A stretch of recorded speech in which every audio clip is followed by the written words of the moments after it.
Who's the little boy with the ball in the window? At the end of a quiet street is a haunted house. 24 hours to investigate Charnock Hall. When you're in this house, you can tell there's a presence.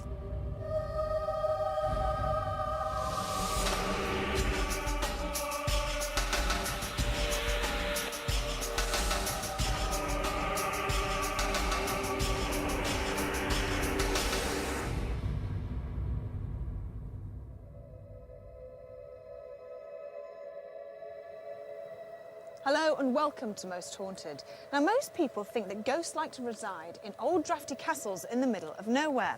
Well, we've come to a quiet cul-de-sac on the outskirts of Preston, where we found a house that is so paranormally active that the Most Haunted team are going to spend 24 hours investigating.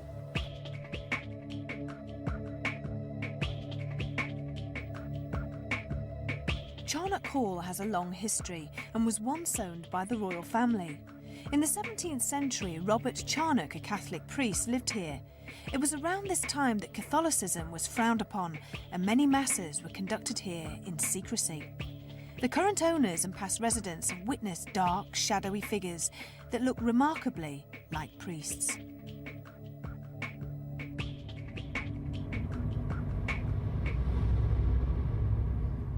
Now, Jason, there's been previous investigations at Charnock Hall. What sort of things have happened here?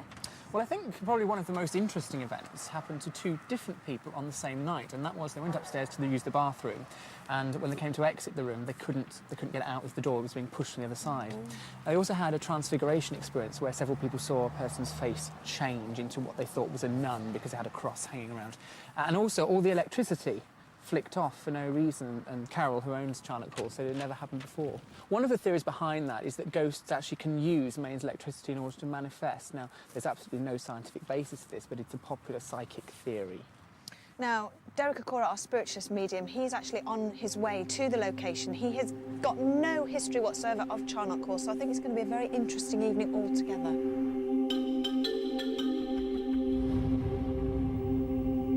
For the first time, none of our crew felt scared or threatened about staying all night at Charnock Hall. The house seemed to have a very comfortable atmosphere, but as we all know, feelings and atmospheres can change, especially when it gets dark.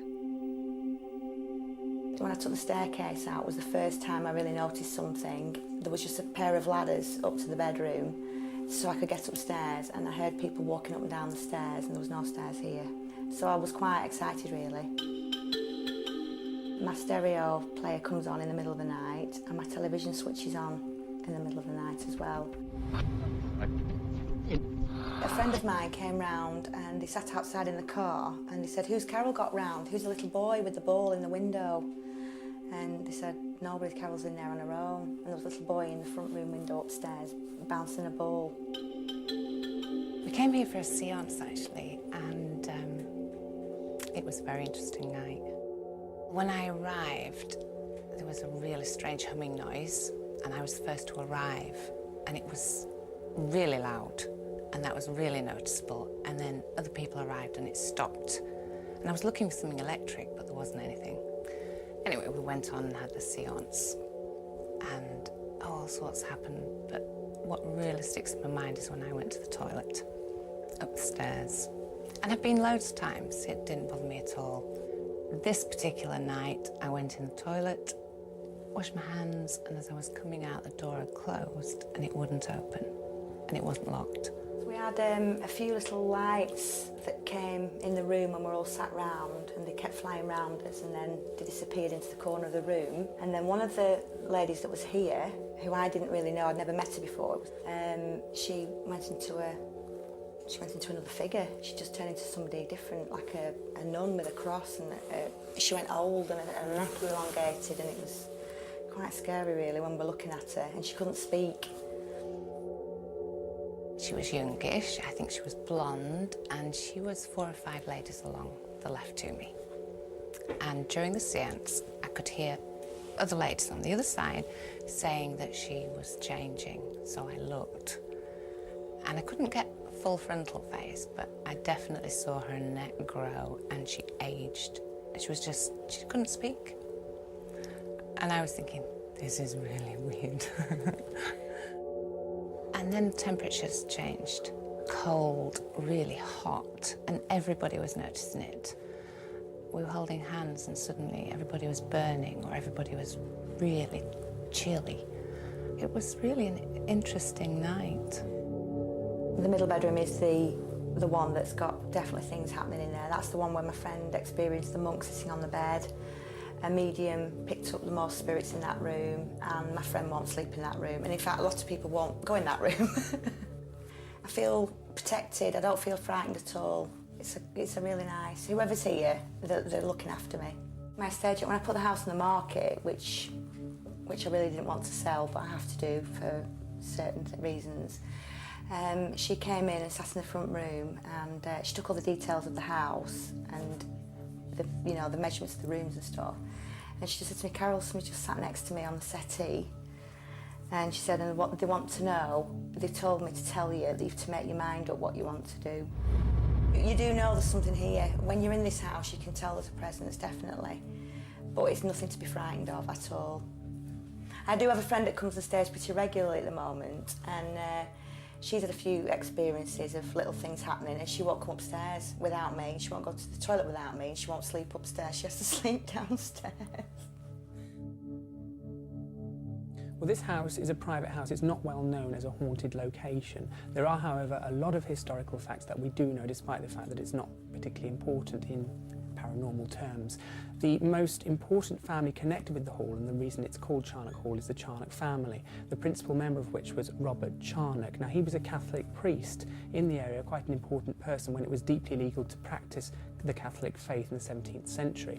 And he, when he died, signed the house over to his housemaid or house servant, who was called Grace Bold, in the hope or in the trust that she would continue to allow the building to be used for Catholic Mass. Now, she decided not to do that, and when she got hold of the building, she decided to use it for her own ends. Now, people have said that they've seen spirits or phantoms here with long robes, and that may be explainable if you believe in the ghosts that people say they've seen as Catholic priests, because there are priest hides here in the house.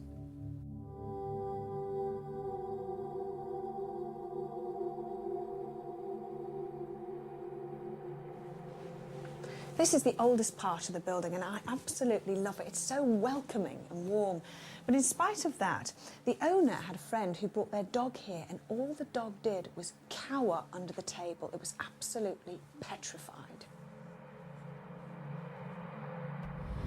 Although this room is pretty, I don't like it.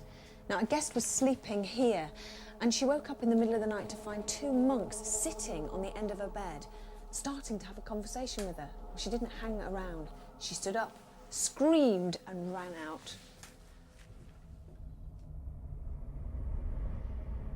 Well, this is the main living room of the house, and a lot of paranormal activity goes on here.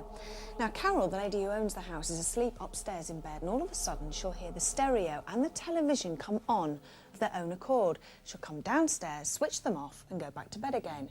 Not only is it inconvenient, but there's just no way I would stay and live in a house like this. With our spiritualist medium, Derek Okora, joining the rest of our crew, we had time to talk about what may happen tonight and how we were all feeling. 100% too paranormal. However, when you're sat in the edit suite, it's very easy to take judgment on what you see.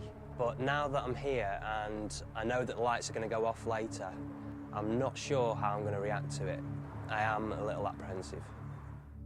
when I first arrived to the property, I was virtually jolted back. It was like a short charge of electricity.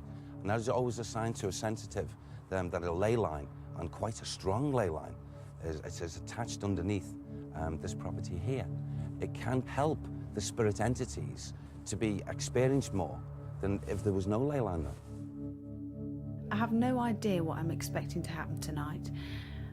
One thing I don't like is the middle bedroom. It frightens me for some strange reason. That's probably me being silly. But we shall see a little bit later on. The only time I get frightened is when there's something, whatever location I could go into, that I personally, or Sam, firstly, that I don't understand, or not come across before. You see, when we were in Ostrich Inn, yeah. I swear, you probably told me to shut up, but when we were at Ostrich Inn, you were gripping my hand so tightly. Yes. By touching and holding, that is your reality base still with another person in the physical body. That is your contact. Right. Is it not also the fact that at the end of the day, you're a medium by your profession and by your life, but you are also a human being, and human beings get scared? And that there's a little part of that as well. Because I've seen you when you seem to be slightly edgy. I mean, at Chillingham Castle, you were slightly edgy, not when you were in your medium, sort of performing your mediumship, but when you were being Derek Akora, not Derek Akora the medium, Yes. you seem to be slightly edgy. And I think that that's because you're a human being. And I don't think anyone will eradicate that, whether they're in tune with the spirit world or not. Yeah, I agree with that, because, I mean, after all said and done, I am human, and, you know, every medium's human, and it's very good that you bring this up. However, with the amount of times in hands-on experience of the different locations over the years, the further it goes on, the lesser or likelihood of that fear factor showing bodily in the body language diminishes. But it suddenly comes back to the fore when I come across, as I've done just of recently in some of our locations, some of the we've investigated, something that is I haven't experienced before, and that does get you edgy. But if you've experienced it and it comes again on another location because you've experienced it, you say, well, I can cope with it a bit more because I know what's coming. But what reaction do you get from Sam when that's happening, when you're having that fear, that Derek Akora fear? I shout at him. I shout at him quite, even if you can't hear me, I shout him mentally, Sam, you know, I don't truly understand this. Are you there? Are you alongside me? Are you going to retrieve me? Are you going to bring me back? Because you were angry with him. Yeah. At one point. I was, Yvette, and that was because that experience I'd never allowed, or even Sam had, let's say, persuaded me to allow myself to become that, like, if that's the right word, complete vessel for that spirit entity to either talk or be noticed within the atmosphere through my physical... How easy is it for spirits to actually enter, as it were, into a human body? Where you've seen films and we see you do it as well, where you sort of, you become this other person, you have another voice. How easy is that to achieve? It's easy, it's quite easy if the vessel, meaning the instrument, the person, openly allows... But sometimes you hear people that they don't want that to happen, do they? That, you know... Chillingham with me, that's a prime example. Yeah, when Rick was there, I mean, he didn't... But we perceived that experience as being a spirit entering Rick. We didn't put it down in rational terms to all the other possibilities of what it could have been. You know, we're perceiving it there, as you've just put it across, as if it was a spirit entering the body. I don't believe it was. It still fascinates me how there is such a big difference between believers and non-believers and all the various accounts you get. I mean... Do you believe in ghosts, Rick? 100%, yeah. For the stuff He does now. For the stuff that I've seen, I mean, what's happened to me at various locations, from what I've heard from Derek, but I also take on the views of what Jason's saying as well. There is reasons. I mean, I've sat back and thought to myself, have I seen something paranormal? And Jason spoke to me and come up with a logical reason, and we found out that reason's been true. But there is other stuff that has happened, which has made me think there's absolutely no logical explanation for it at all. That there is something out there. Neil, do you believe in ghosts?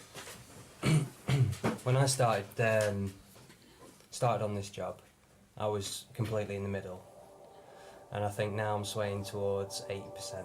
Really? Belief, yeah. We were all ready to start our investigation, but for some reason we couldn't stop giggling. There was no reason for this happening at all, but we were brought back down to earth as a cupboard under the stairs opened on its own. Wait, what's that? No, come on. Oh, God. There's a little boy, it's one of three that's here. There's 3 children. He's one of them that was upstairs. Okay. Can you see him? Yes, a little boy. He's, I would say, in the way he's looking at me, he's lost a number of his teeth here. I suppose you'd say scruffy-haired little lad. But I feel what's coming from is a heart of gold, a beautiful little boy. Had a problem with his right leg, an impediment. He's one of 3 children that are not in visitation here in this lovely home. He's here, semi-resident, so to speak. And it's because of this little boy. I noticed a cat, and you know, this is why this cat is drawn and attracted here to this property, because of the activity of the children. The cat can link in with the vibrations of the children who play upstairs. They're upstairs, but there's a connection with these children and another resident, individual spirit gentleman here. One of the little girls is called Roseanne, or Rosannie, and the boy, I feel this is the boy here, who's Anthony. These children go up the flight of stairs, they go along the landings, they go towards one particular bedroom. You'll show me, Sam? Okay, that's where I was getting the emanations before, okay? And also, the prayer state, they're attracted to the prayer state. They come from the time. What time zone, Sam? Yes. 40 years.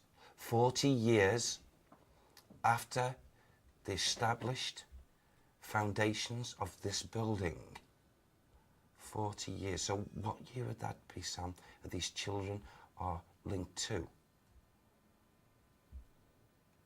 1664. 1664.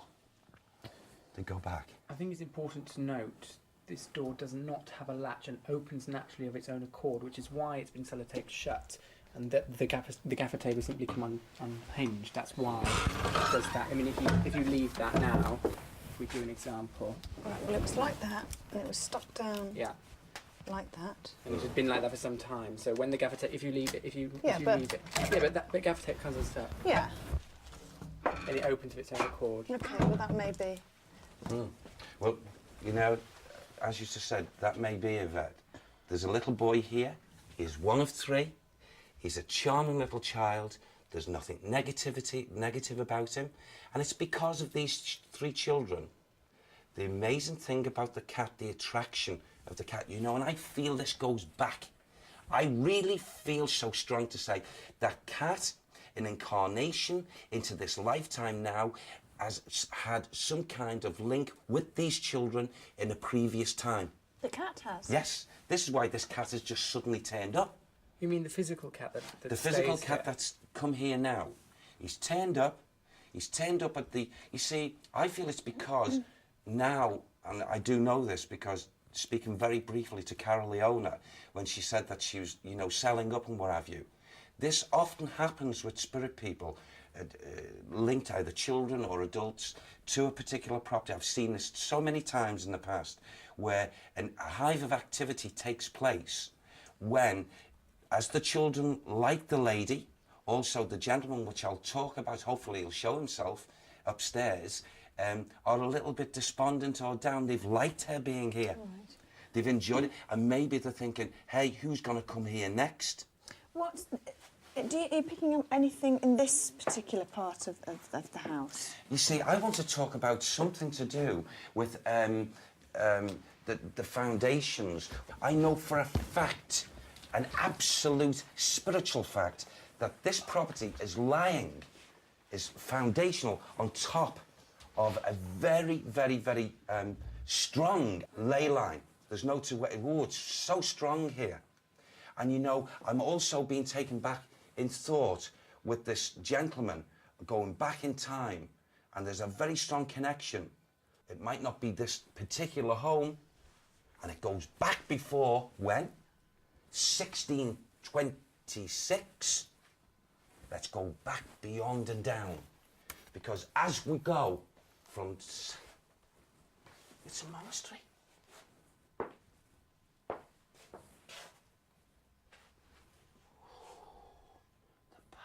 But that's subsided.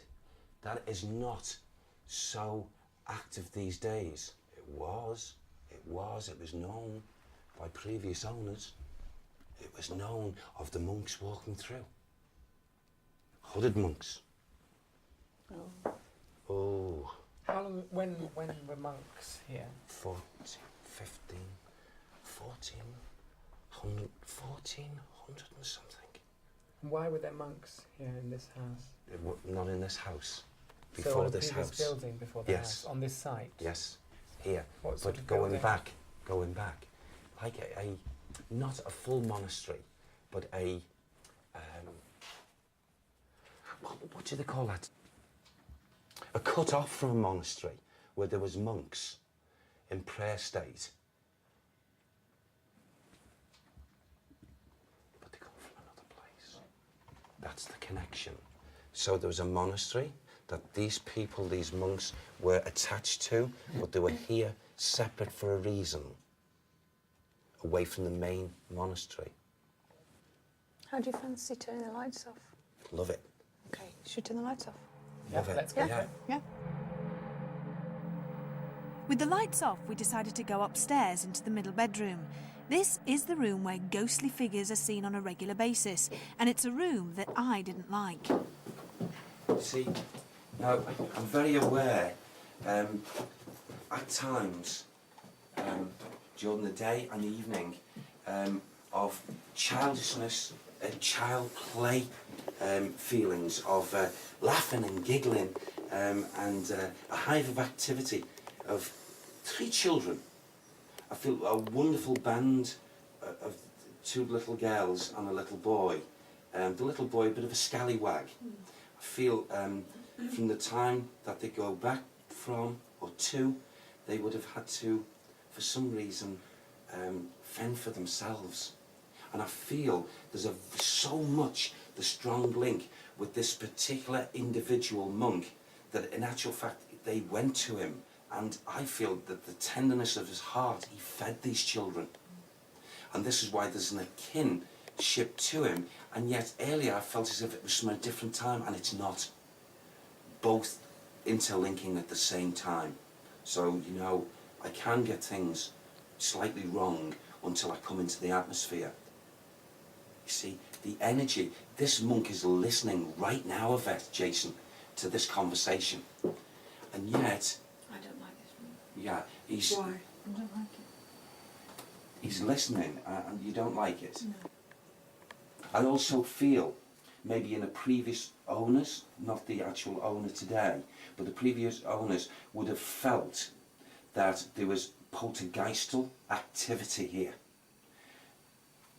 Through their ignorance, kindred ignorance, they would have mistaken the children's playfulness and their energy, collectively 3 of them, if they were going together, running through and what have you, they would most definitely cause individual items to probably either crash, fall, which would probably then give the fright of Almighty to the residents here.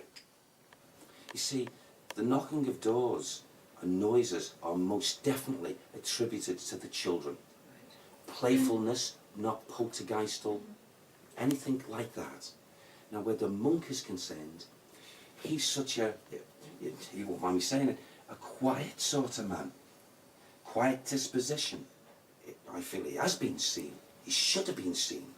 But his conditions most definitely favour the main bedroom in this building. Like a master bedroom? Yeah. Shall we go there? Very interesting because... On the way to the main bedroom, Derek was picking up on the children again, and they seemed to know about some of the strange activities in the house. Be interesting, could you check please also about the electricity here in the building, because it went all haywire and the children are very aware of it. Okay, they want to give proof that they are aware of the electricity and the problems that they've had here, and they're very aware of it. They congregate. This is his energy field. He was far-reaching in his thoughts, far beyond any monk of his day. That's why he was designated here with a group of monks, most definitely linked to the main conditions in Chorley. And you know, he was such a kindred soul, this man, and especially where children were concerned. Thomas Michael. Oh, look, he goes to that old cove there. Really believes in that. What's in that old cove? Can I just have a look? Okay. There's something behind there. There's something behind there. Locked. What was behind there? Between there and the loo, this is where Thomas used to, quite regular, go down on his knees into his own personal prayer state. And he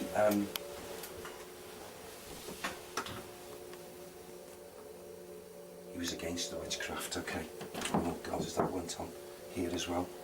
In this area, very strong, not in this dwelling, but in this area, there was a very, very high incidence at his time of conditions of a negative, dark practice in witchcraft. And in those times, there was a number of females that were actually laid to slaughter because of being classified as witches. These 3 children were protected by Thomas Michael. No harm come to him. To those, especially the boy, for some reason, the impediment was caused by an elder who damaged the boy. Spiked his leg in actual fact after he was stealing food, but Thomas mended that leg.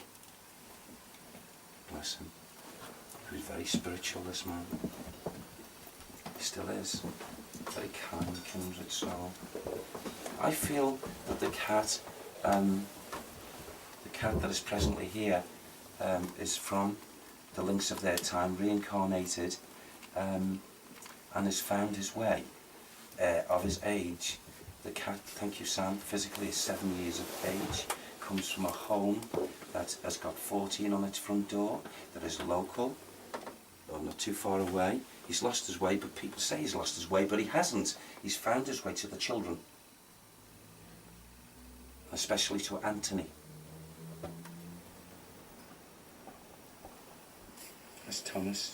Ask Thomas to do something, Sam. I felt something on the Ask bed. Thomas to do something right now, please. Something on the bed.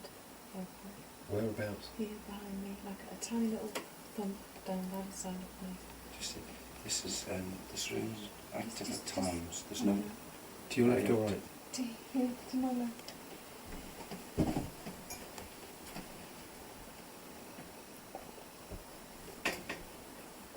Do it to me. So it wasn't that. It was not like somebody No, I sitting don't mean there. you. What was it? Well, like It was like. on you or on the bed? No, on the bed. It was Like a depression or something. but only small. Pressed the bed. Only small.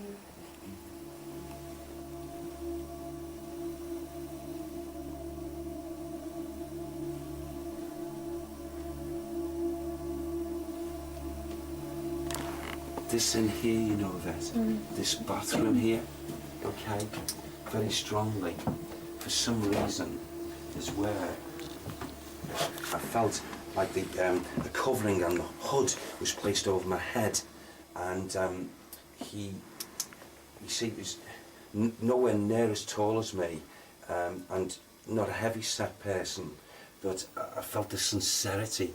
I mean, some people can pray and they mean nothing, and some people pray with sincerity, and this man was nothing but goodness, personified, if you like. But you know, it's a very healthy atmosphere. This is why these children are so loving being here. Why don't I like that room then? Pardon? Why don't I like that room? Surely you can answer that question. Do you feel uncomfortable in it? Does it give you some sort of fear? I can't explain it. I just don't feel right in there. It doesn't have an effect on me at all. No, it makes me feel uncomfortable. Did it make you feel uncomfortable, Carl? Yeah, I did earlier. Yeah. When we first came here, Yeah. I went into that room, not knowing that anything had gone on in any specific rooms, but I did say I felt uncomfortable and quite depressed in there. When I was talking earlier on about the black links with the witchcraft and what have you, that is really null and void in its energy and essence.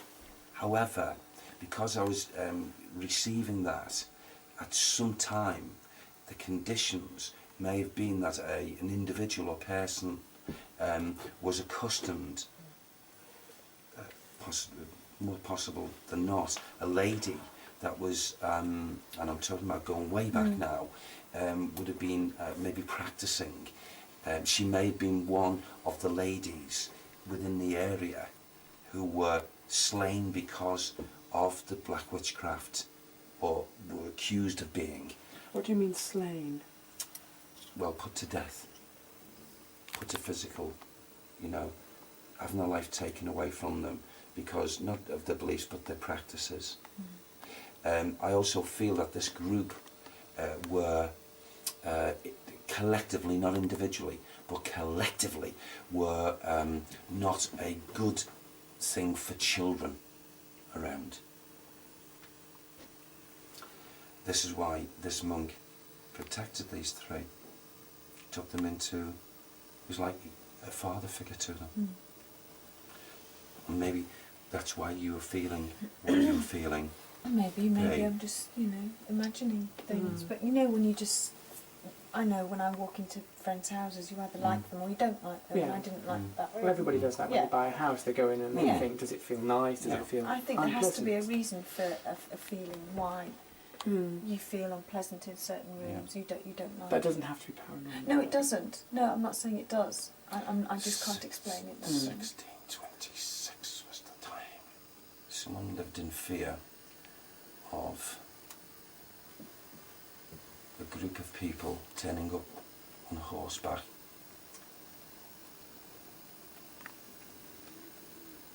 It's got 1626, isn't it? Pleasant.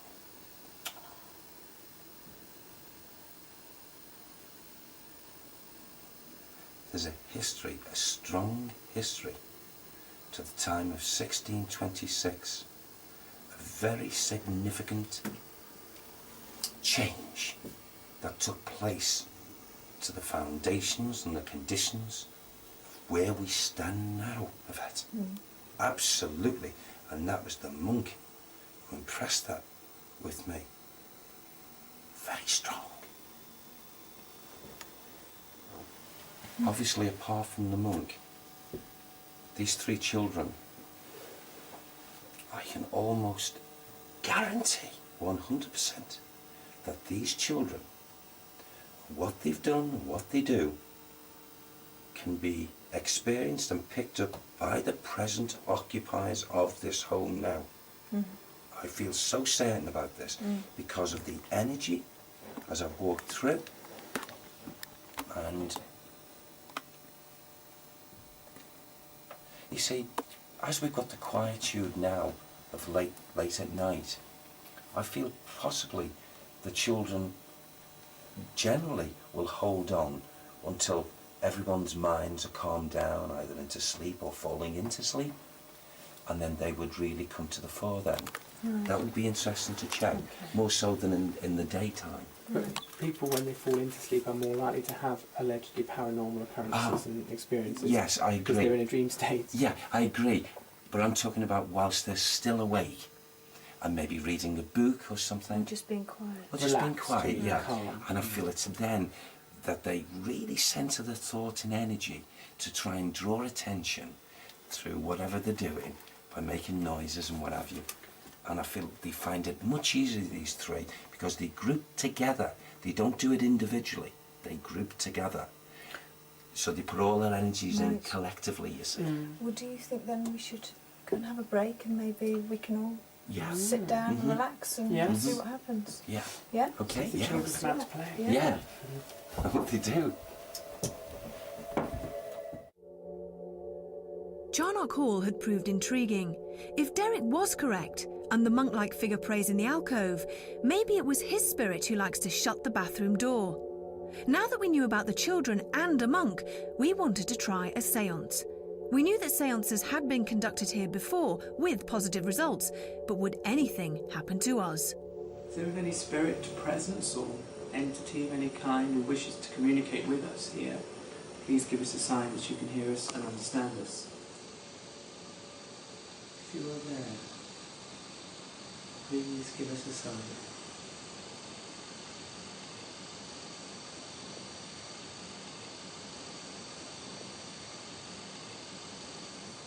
My face is twitching. So, like, someone else something. It's finding it a bit hard to breathe. Really fast. Okay. Yeah. No? Well, my whole body's just twitching. Stop. I'm just going to say it. Stop. My jaw has really, really, really started hurting very suddenly. Really painful. Can I feel it? Oh, wow, yeah. I was tingling all over my face, down my arms, down my legs. I just don't feel right. My heart rate to go up like that and to find it difficult to breathe. What do you do to your hands?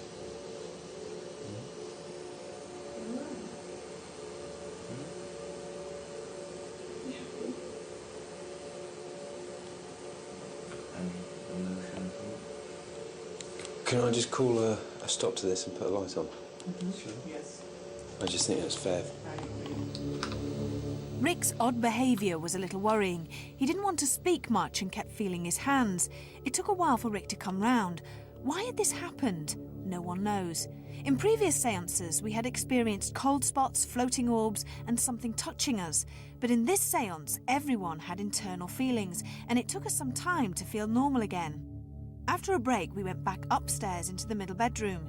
Neil, Jason, and myself sat quietly in the hopes that we would see something, using our night vision cameras and an EMF meter. Don't you think I'm being very brave? Sitting here without one person to my left and one person to my right. Yes, actually you are.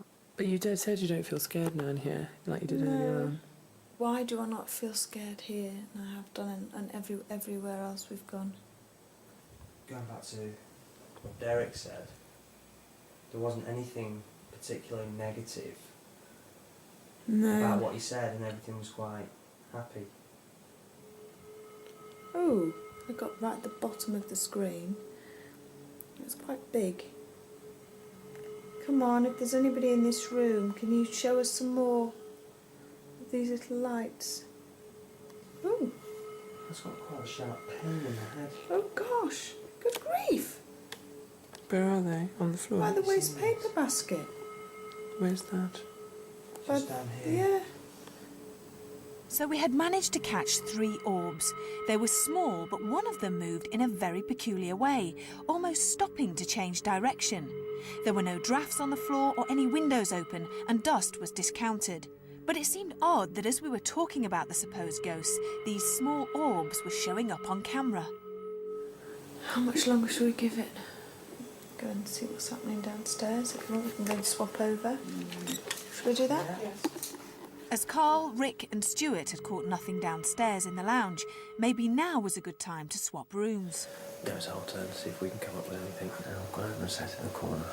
The guys are on the bed. I felt really cold in this corner earlier.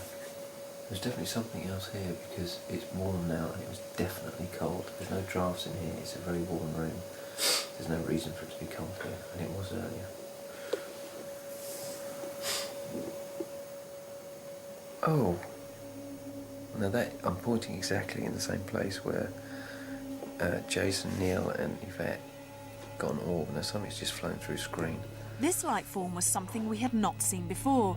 It seems to come from the bottom of the screen and float upwards and out of shot. After viewing it many times, we cannot explain what it is. We're now downstairs. So this is the room where we had the séance and we all felt a bit strange. If there's somebody in this room and you want us to know that you're in this room with us, can you give us a sign? Can you show that you're in this room? Oh my God. Something just moved across the screen. Did it? Something. Another small light was caught on both mine and Neil's camera. It travels past me, then towards Neil. Do you know, I'm sure things happen when you feel really sleepy. Well, statistically, a lot of sightings, a large proportion of sightings happen between 2 a.m. and 6 a.m. And one of the reasons, as a possible theory put forward for this, is that a high percentage of people die between the hours of 2 a.m. and 6 a.m. and that's because the human body is at its lowest ebb then, whether you're asleep or whether you're awake. And so with all the people dying at that time, it may be why people see ghosts at that time. Though again, it could all just be because people are being half asleep and having a dream. 6 o'clock in the morning. I'm so tired. Tiredness had eventually got the better of us. We were mentally and physically drained. Most of us had experienced heart palpitations, shortness of breath, headaches and trances. We were relieved our ghost hunt had come to an end. Even though we hadn't seen any ghosts, were these strange small lights called orbs anything to do with the spirit world? Some would say yes, others no. All we can say for now is they are unexplainable.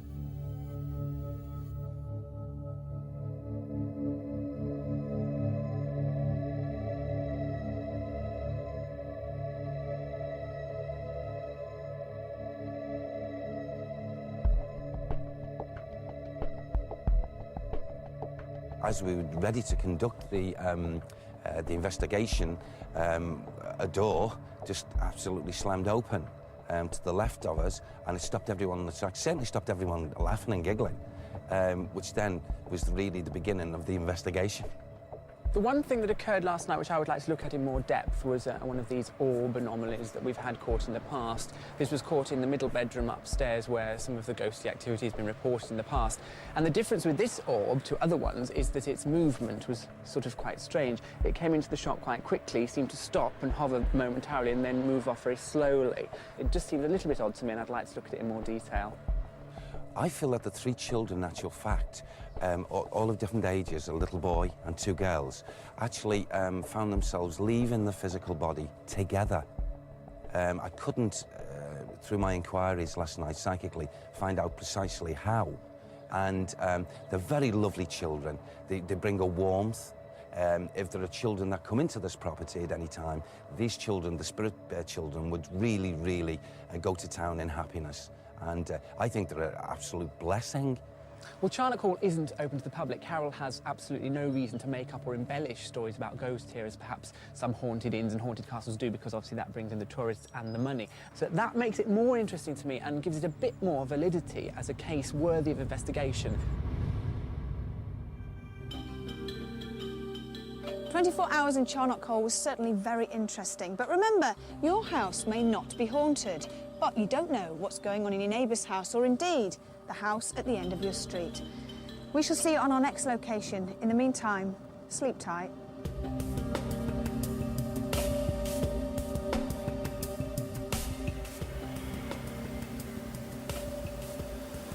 God, someone's just flushed the toilet. A bit freaky with the lights off though on my own. Novice to this. What was that for?